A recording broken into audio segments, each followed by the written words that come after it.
तो यहाँ इन्होंने निद्रा के द्वारा जैसे ही अपहृत हुई तो क्या हुआ फिर, पादौ कृत्वा अथ शीर्षतः, तो क्या किया इसने, पैरों को सिर से लगा लिया।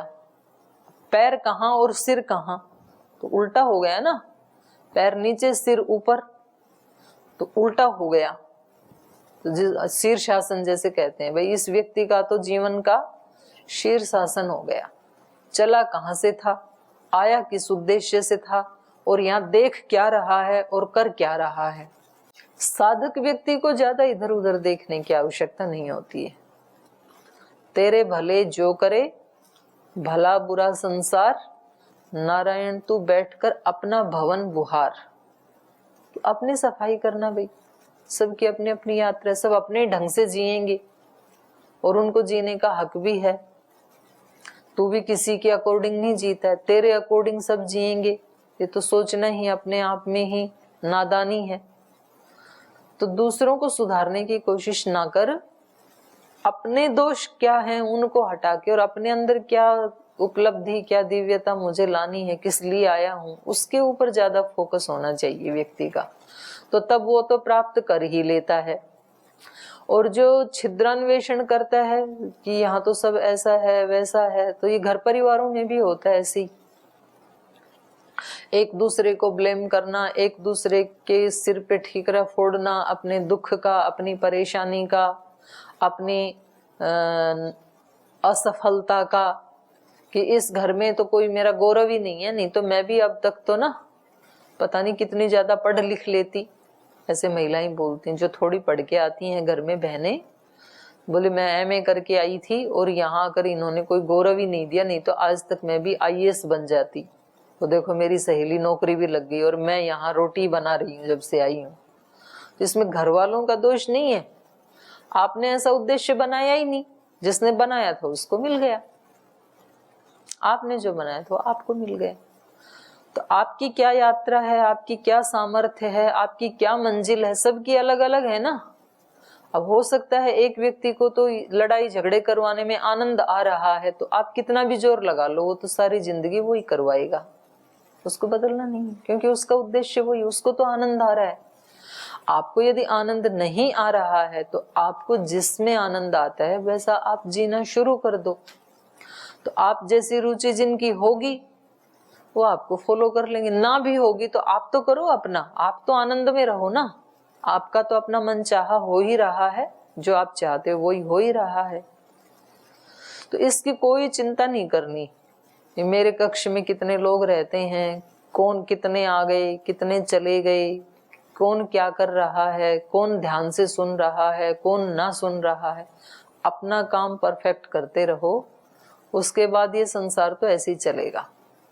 यहाँ कुछ मिलेंगे, कुछ बिछुड़ेंगे, कुछ आएंगे, कुछ जाएंगे, कुछ नाराज होंगे, कुछ खुश होंगे, ये तो ऐसे ही चलेगा। अपनी तरफ से अपने कर्तव्य में 100% भगवान को साक्षी मान करके ईमानदारी से करना, बस फिर अपना काम खत्म। तो इन्होंने क्या किया, पादौ कृत्वा अथ शीर्षतः, पैरों को सिर से मिला दिया, माने उल्टा हो गया, ये साधना करना भूल ही गई। तो जहां से चले थे उधर फिर आ गए। वो योग दर्शन का सूत्र है ना, स्थान्योपनिमंत्रणे संगस्मया करणम पुनः अनिष्ट प्रसंगात। जब आप काफी साधना कर चुके होंगे, जब आप प्रकृति और पुरुष की अन्यता ख्याति को प्राप्त कर चुके होंगे, आपको अलग अलग दिखेगा कि मैं चेतन हूँ, ये जड़ है सारा मेरा शरीर आदि, और आप उस कैवल्य को महसूस कर चुके होंगे। लेकिन संस्कार हैं, अभी संस्कार दग्ध बीज नहीं हुए हैं। तो उस स्थिति में फिर आप प्रमाद मत करना इतने ऊपर जा करके, नहीं तो फिर ये दीति जैसा हो जाएगा कि मध्यम दिन के सूर्य को प्राप्त करके फिर वापस दोपहर में कोई सोया जाता है। नींद कब आनी चाहिए, रात को आनी चाहिए, इसको दोपहर में नींद आ रही है जब सूर्य बीच में है, मध्यम दिन है जब, तो उस समय थोड़ी आनी चाहिए। तो जब एक बार उसकी अनुभूति हो गई, कैवल्य की स्थिति को प्राप्त कर लिया, लेकिन ये पॉसिबिलिटी होती है, इसीलिए तो महर्षि पतंजलि को कहना पड़ा वहां पर कि ऐसा होते ही स्थानीय उपनिमंत्रणे, बड़े बड़े जो स्थान रखने वाले जो स्थानी हैं, माने जो पद प्रतिष्ठा वाले, जो जिनकी लोक में जिनको बड़ा माना जाता है, वो लोग आपको आमंत्रित करेंगे।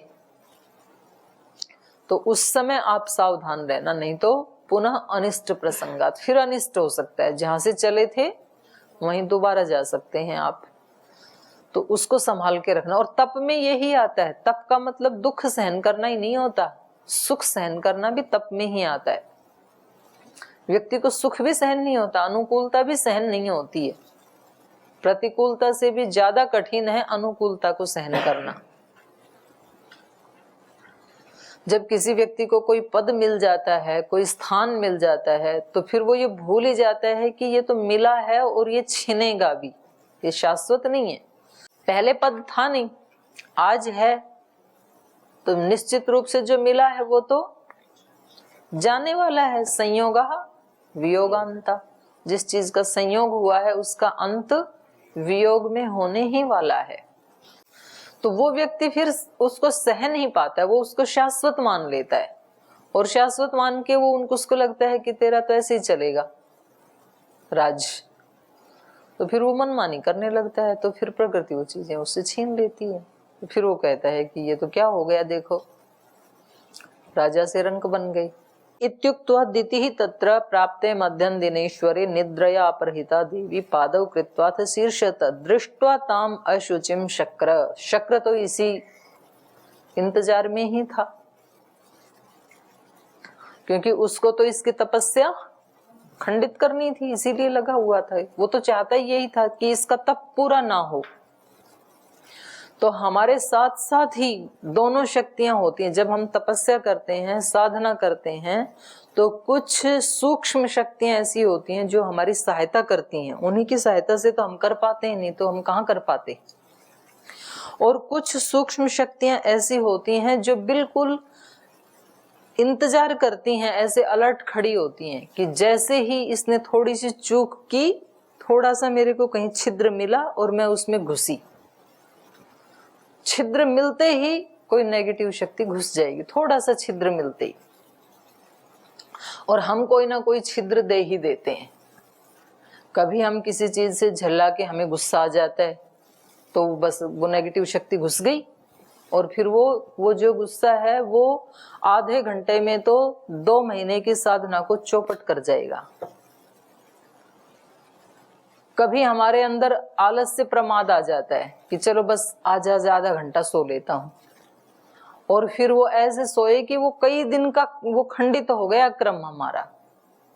कभी हमारे अंदर थोड़ा छिद्र देख के रोग घुस जाता है, और हमें लगता है कि भी आज तो उठा नहीं जाएगा, आज तो तबीयत ठीक नहीं है बिल्कुल भी, और वो रोग ऐसा आया कि उसने मतलब 10, 15, 20 दिन पूरा चौपटी कर दिया पिछले 2 महीने के साधन को।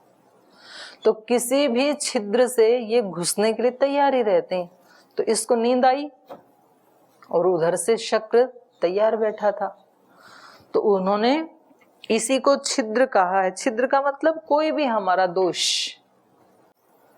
तो जैसे ही हम उस दोष की जकड़ में आते हैं तो कोई ना कोई नेगेटिव भाव उसमें प्रवेश कर जाता है। तो वो भी इंतजार करते हैं, क्योंकि इतनी जल्दी तो आगे नहीं जाने देगी ना प्रकृति, परीक्षा तो होनी ही चाहिए ना। आपकी कक्षा के किसी भाई को जो बीए फर्स्ट का हो या बीए सेकंड का हो, और उसको हम डिलीट के इंटरव्यू के लिए लेके जाएं कि इनको बस आज इंटरव्यू करवा के और इनको डिग्री दे दी जाएगी, तो फिर दूसरे वाले क्या करेंगे, मीटिंग करेंगे तुरंत बैठ करके। अरे तुम कोई भी नहीं बोल रहे हो, उसको लेके गए, हम कौन से कम थे, उनका चयन किस बेस पे हो गया, कभी तो वो नियमों में नहीं आया, हम तो रोजाना नियमों में जाते थे।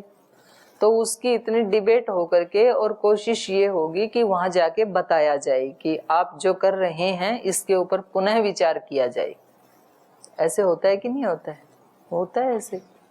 तो वो जाने नहीं देती हैं, आसुरी शक्तियां जाने, और होना भी चाहिए, परीक्षा तो होनी चाहिए ना, कि भाई पहले इसकी परीक्षा तो करो कि ये उसके योग्य है भी कि नहीं है, और यदि ये योग्य नहीं है तो इसको नहीं मिलना चाहिए, और यदि ये योग्य है तो साबित करे, दिखाए कि मैं हूं इसके योग्य। उसमें उपनिषद में कहानी पढ़ी ना आपने, याज्ञवल्क ने कहा भाई गायों को हाँक लो। जनक की सभा में जब बात चल रही थी कि सबसे बड़ा जो विद्वान है वो 1000 गायों को, जिनके सींग के ऊपर सोना लगाया हुआ है 2-2 तोले, तो वो इन गायों को लेके जाए। तो सब विद्वान एक दूसरे की तरफ देखें। अब अपने आप को सबसे बड़ा विद्वान कौन कह दे कि मैं सबसे बड़ा हूं? तो जब कोई भी, किसी ने भी ये हिम्मत नहीं की, तो याज्ञवल्क ने अपने ब्रह्मचारियों से कहा, ब्रह्मचारी गायों को हाँक लो। तो फिर सारे टूट पड़े। बोले अच्छा आप अपने आप को ज्यादा विद्वान समझते हो क्या? बोले नहीं, विद्वान तो नहीं समझता हूँ, गायों की जरूरत थी हमें, इसलिए हाँ करें, दूध चाहिए था। बोले गाय ऐसे थोड़ी मिल जाएंगी, पहले हमारे प्रश्नों के उत्तर दो। बोले ठीक है, पूछो, अगर हमें आता होगा तो दे देंगे, नहीं तो गाय वापस आ जाएंगी। तो एकदम से उन्होंने अटैक किया, और वाचक नवी गार्गी तो 2 बार अटैक किया, और 2 बार आई उनसे प्रश्न पूछने के लिए। और जब दोनों बार ही उन्होंने उत्तर दे दिया तो बोले अब इसको ले जाने दो भाई, इसको कोई हरा नहीं सकता है। तो परीक्षा तो देनी पड़ती है भाई। तो चाहे वो डिग्री की बात हो, डिप्लोमा की बात हो, और डिग्री डिप्लोमा किसी को नहीं चाहिए, वो परीक्षा कोई ना भी दे, तो जीवन वाली तो भाई सबको देनी पड़ती है। जीवन की परीक्षा से तो कोई भी बच नहीं सकता है, तो तैयारी तो करनी पड़ेगी ना जीवन की परीक्षा की। हो सकता है ये वाली परीक्षा तो कुछ ना दें, बोले जी हमें नहीं चाहिए, कोई डिग्री नहीं चाहिए, कोई डिप्लोमा नहीं चाहिए, हम परीक्षा नहीं देंगे, हम केवल सेवा करेंगे। जीवन वाली से कहाँ भागेंगे हम? भाग नहीं सकते। तो उसकी तैयारी के लिए ये शास्त्र हमारी सहायता करते, और वो सबको देनी होती है, चाहे कोई ब्रह्मचारी है, गृहस्थी है। गृहस्थी पीछा नहीं छुड़ा सकते। बोल जी ये जप तप करना, साधन करना, ईमानदारी, ये तपस्या, ये सब तो सन्यासियों का और योगियों का काम है, हम तो गृहस्थी हैं। तो गृहस्थी का मतलब कोई आलस से प्रमाद का लाइसेंस नहीं मिला हुआ है, वहां पर भी व्यक्ति को वैसे ही जीना है, प्रामाणिकता से ही जीना है। यदि उसको सुख चाहिए तो, और सुख तो सभी को ही चाहिए, हर आत्मा एक शाश्वत सुख की ही खोज में है। वहां से भी लोग आते हैं। कल भी आए हुए थे राजस्थान से मेरे पास, 4-5 सदस्य थे एक परिवार के। बोल जी वहाँ खूब बिजनेस करते हैं, खूब पैसा आता है, सब चीजें बिल्कुल वेल सेट है, पर फिर भी कहीं ना कहीं ऐसे लगता है कि कोई चीज तो मिस है, असंतुष्टि है। तो फिर हम क्या करते हैं कि उसमें थोड़ा ढीला कर देते हैं उसको, कि छोड़ो ये सब धन दौलत सब ये सुख देने वाली नहीं है। तो बोल थोड़े दिन बिजनेस को ढीला छोड़ देते हैं और ध्यान लगा के बैठना शुरू करते हैं। आप जैसे लोगों को सुनते हैं, औरों को सुनते हैं, किताब पढ़ते हैं, गीता रामायण पढ़ते हैं, तो फिर लगता है ये सब बेकार है। तो 1-1, 2-2 घंटा योगासन करते हैं, प्राणायाम करते हैं, ध्यान लगाते हैं। बोले हमने देखा महीना 20 दिन करके कुछ नहीं मिला, तो हमें लगा ये फालतू का काम है, इससे अच्छा तो अपना बिजनेस ही था।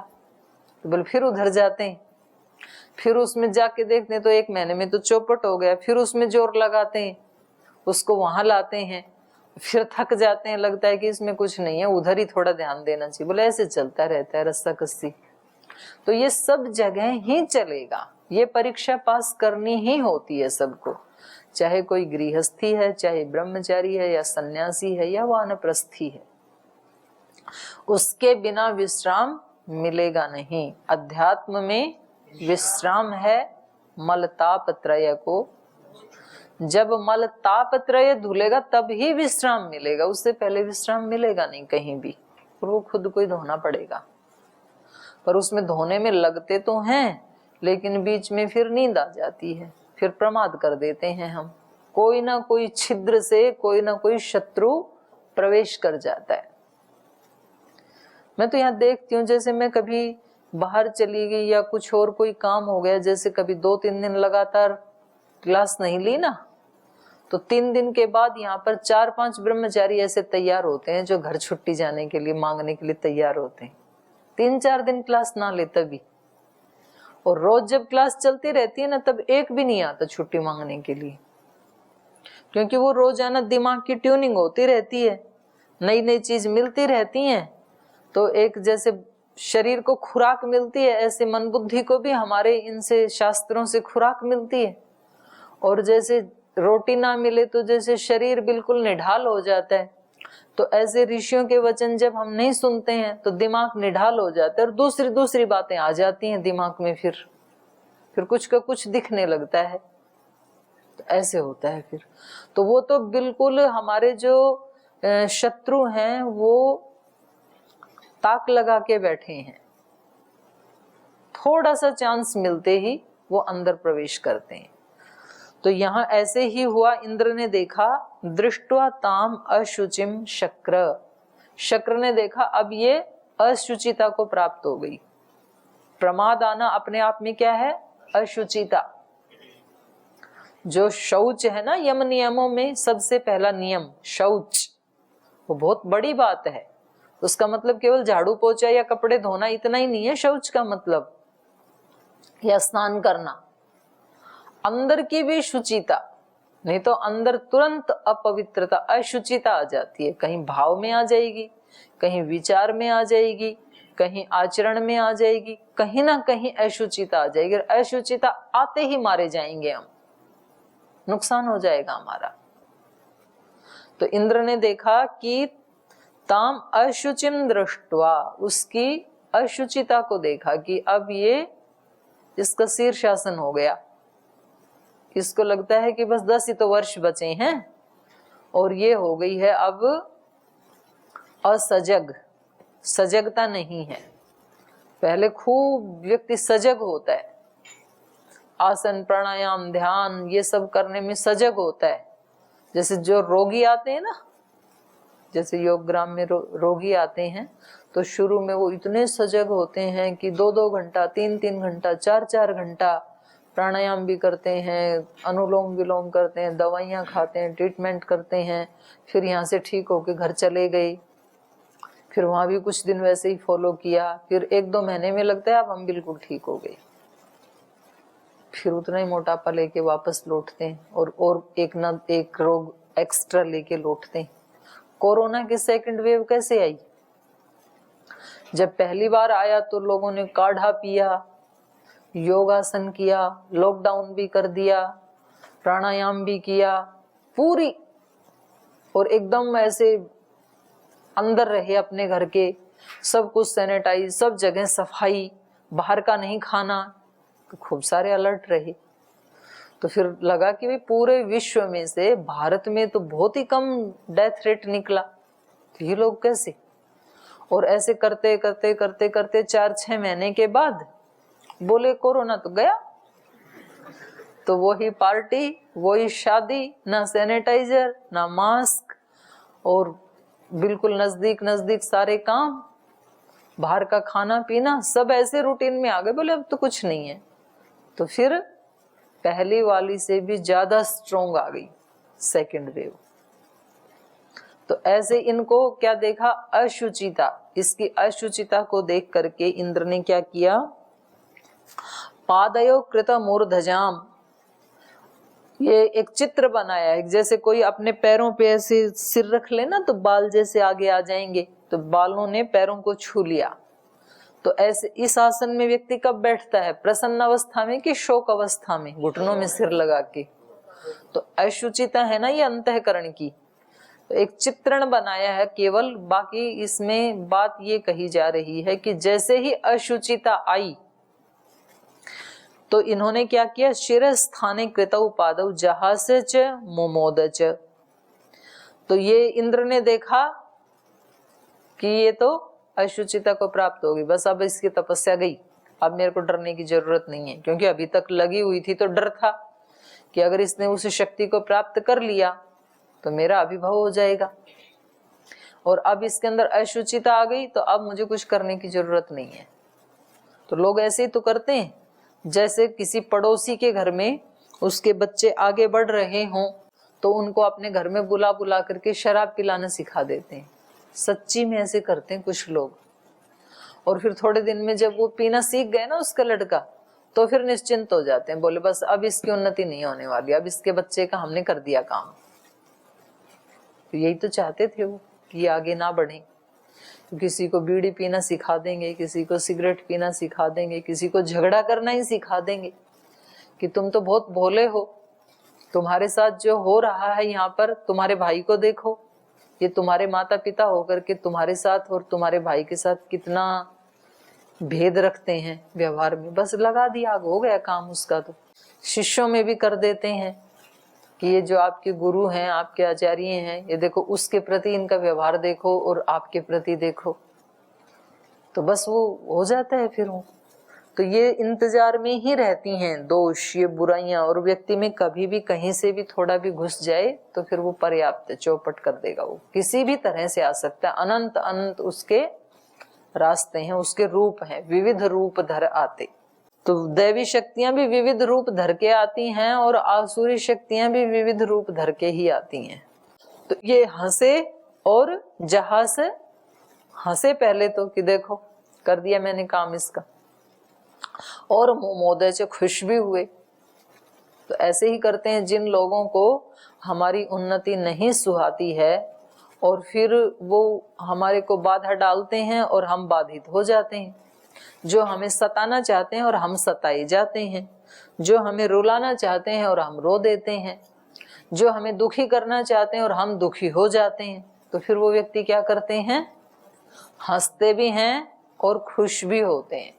जहां से च मोमोद च, इंद्र हंसे भी और इंद्र खुश भी हुए कि मेरा काम पूरा हो गया, मैं तो इसी के लिए सेवा कर रहा था और मुझे इनकी सेवा से क्या लेना देना था। तस्य शरीर विवरम प्रविवेश पुरंदर, ये जब उनके शरीर में इस विवर को देखा, विवर कहते हैं खड्डा, छिद्र, जब हमारे आचरण में कोई छिद्र देखा जाता है तो हमारे उस जप तप को नष्ट करने के लिए वहां से ही कोई शत्रु घुस जाता है। गर्भम च सप्तधारा में चिच्छेद परम आत्मवान, और ये असुर भी उस चीज को, हमारी तपस्या को नष्ट करने वाली जो शक्तियां हैं वो भी परम आत्मवान, वो भी शक्तिशाली होती हैं। उस छिद्र में से घुस करके गर्भ के 7 टुकड़े कर दिए। गर्भ का मतलब जहां वो शक्ति तैयार की जा रही थी, कोई एक विशेष रचना है, वो एक पर्दे के अंदर ही तैयार होती है ना, तो उसको गर्भगृह बोलते हैं। मंदिर में भी होता है जैसे गर्भगृह। गर्भगृह मतलब जहां सबसे विशिष्ट देवता, जो प्रमुख देवता जहां बैठा है, तो वो उसमें रहता है। तो ऐसे ही जहां हमारी वो साधना हो रही थी, जहां आत्मविजेता बनने की सिद्धि की साधना की जा रही थी, उसको कहेंगे गर्भगृह। तो इंद्र ने उस छिद्र को देख करके, उसकी अशुचिता को देख करके उसमें प्रवेश किया और वो जो तैयार हो रही थी एक शक्ति, उसके 7 टुकड़े कर दिए, तोड़ फोड़ दिया उसको। तो ऐसे ही किया जाता है साधना में। भिद्यमानस्ततो गर्भे, विद्यमानस्ततो गर्भो वज्रेण शतपर्वणा रुरोद सुस्वरं रामा ततोदितिरबुध्यत मारुदो मारुदश्चेति गर्भं शक्रोऽभ्यभासत बिभेद च महातेजा रुदन्तमपि वासवः न हन्तव्यम् इत्येवदितिरब्रवीत् निष्पपात ततः शक्रो मातुर्वचन गौरवात् प्राञ्जलिर्वज्र सहितो दितिं शक्रोऽभ्यभाषत अशुचिर्देवी सुप्तासी पादयोः कृतमूर्धजा तदन्तरम् अहं लब्ध्वा शक्रहन्तारमाहवे अभिन्नं सप्तधा देवी तन्मे त्वं क्षन्तुम् अर्हसि। ततः गर्भ भिद्यमानः, तो जब वो अंदर प्रवेश कर गया उस छिद्र से, जो शत्रु था, तिथि के लिए तो शत्रु ही है ना, तो शत्रु जब उसमें उस छिद्र से प्रवेश कर गया तो उसने वज्रेण गर्भ शतपर्वणा, तो अपने वज्र से उसने उस गर्भस्थ शिशु को, अब गर्भस्थ शिशु मतलब जो वो शक्ति वहां तैयार हो रही है, तो तप ही कर रही है ना, तो अभी ये बायोलॉजिकल वर्णन नहीं है ये, अभी तो उनके पति तो आए भी नहीं, तपस्या करने के लिए, आलंकारिक वर्णन है। तो उसके क्या कर दिए इसने, शतपर्वणा, सैकड़ों टुकड़े कर दिए उसके, 100 पर्व वाले वज्र से, शतपर्वणा वज्रेणा, 100 पर्व हैं जिसके, ऐसा वो वज्र, कोरोना जैसा ही है वज्र का स्वरूप भी, उसमें से नुकीले नुकीले सैकड़ों वो होते हैं पर्व, तो उससे उस गर्भ को उसने भिद्यमान।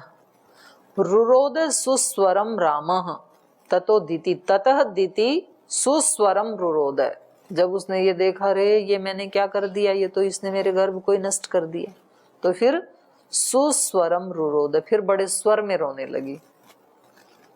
स्वर में रोने का मतलब है अच्छी तरह रोना, माने ज्यादा रोना। तो सुस्वरम रुरोद तत दिति अबुध्यत, तब वो जगी कि ये क्या हो गया। तो साधक की भी आंख कब खुलती है, जब सारा सब कुछ हो चुका होता है ना, तब बोला रे ये क्या हो गया। तो अब पछताए होत क्या, चिड़िया ने तो चुग लिया सारे खेत को, तो अब पछताने से क्या होगा। तो इसलिए तो योग दर्शन में कहा हेयम दुखम, अनागत दुख हे है, जब दुख आ ही गया अब तो क्या हे है उसका, वो तो हम भोग ही रहे हैं फिर। तो आगे के लिए सावधान रहना है, जो अनागत दुख है, अगले क्षण में जो आने वाला वो हे है, उसके लिए अलर्ट रहना है। जितने दुख हमने देख लिए, देख चुके, उनका अनुभव हमारे पास है ही, तो उनके बारे में रोने की जरूरत नहीं है। जो अभी वर्तमान में हमारी पास स्थिति है उसमें हम आरूढ़ हैं ही, तो उसके बारे में चर्चा करना व्यर्थ है। आगे ना आए उसके लिए मुझे सावधान रहना है। तो उसके लिए व्यक्ति कहीं भी, किसी भी स्थिति में, किसी भी परिस्थिति में अपने दुखों को रोक सकता है। जैसे आप रात को सोए और सुबह देर से उठे, तो फिर आपको एक चिंता होती है ना कि आज तो प्राणायाम भी नहीं हुआ, व्यायाम भी नहीं हुआ, ध्यान भी नहीं हुआ, सूत्र भी याद नहीं हुए। तो अभी अब रोक सकते हैं आप अपने दुख को, जो हो गया उसको तो रोक नहीं सकते। अब आप जब दोबारा तो 4 बजे उठ नहीं सकते हैं आज के दिन में, कल बेशक उठ जाएंगे। तो आप तुरंत इस श्रृंखला को रोको कि अब उठ के अब आगे के टाइम को कैसे मैनेज करना है। एक तो लेट उठे और फिर अभी रोने धोने में इस टाइम को भी बिता दिया, तो फिर तो डबल नुकसान हो जाएगा ना। तो इसको बचाना है, तो एकदम आप फ्रेश हो जाओगे, कोई नहीं, मैं अभी जो टाइम है उसको 100% अच्छे तरीके से मैनेज करता हूँ और इसका सदुपयोग करता हूँ। तो बस वो फिर वहां पर कट जाता है वो दुख। तो उस श्रृंखला को तोड़ना है, जैसे कोरोना की चेन को तोड़ रहे हैं ना, वे उसकी चेन नहीं बनने देनी। तो ऐसे ही हमारे जो सूक्ष्म मानसिक रोग हैं वो तो कोरोना से भी ज्यादा घातक है, क्योंकि कोरोना तो एक जीवन को नष्ट करता है, और ये जो अंदर के नेगेटिव दोष हैं, नकारात्मक जो शक्तियां हैं, ये तो हमारे आगे तक के जन्मों को भी ध्वस्त कर देती हैं। तो इस रूप में ये रोने लगी, और आगे क्या हुआ ये फिर कल पढ़ेंगे। आज यही पाठ को विराम देते हैं।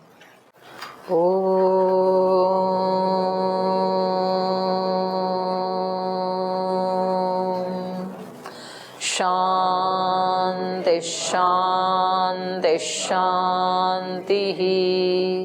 श्री गुरुभ्यो नमः।